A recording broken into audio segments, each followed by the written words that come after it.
Hello guys, in this video I will show you how to solve Rockstar login issue. It's very easy, watch full video so you don't miss out any important step. I will provide you various methods, you can try them based on what you need.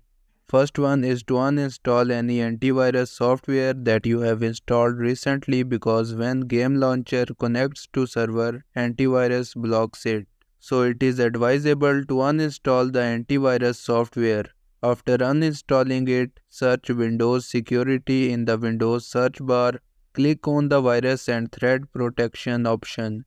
Under Virus and Threat Protection settings, click on Manage Settings.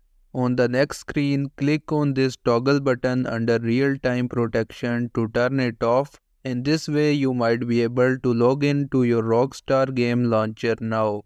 But if the issue persists, there's another thing that you can try. For that, go to the Windows search bar and search Device Manager. Click on it, then click on OK. In the Device Manager, you will see a lot of different options. Click on Display Adapters, then you will see your graphic card. Click on it. Now click on Driver from the top, then click on Update Driver if it's not updated. In my case, it's already updated. Click on OK. And also check the disk driver that it's updated to.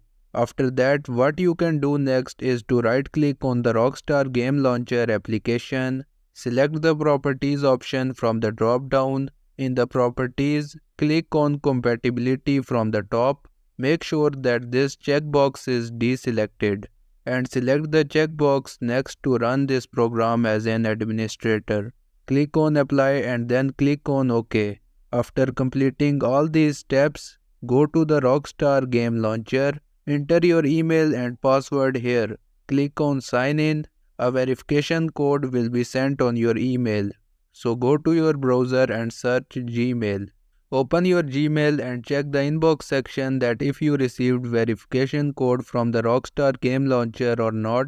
Once you get your verification code, go back to the Game Launcher screen and enter it here. Then click on Submit. After that, click on OK and you will log in to the game launcher. And now you can see that we have successfully logged in to Rockstar Game Launcher. And this is how you can solve Rockstar Launcher login issue.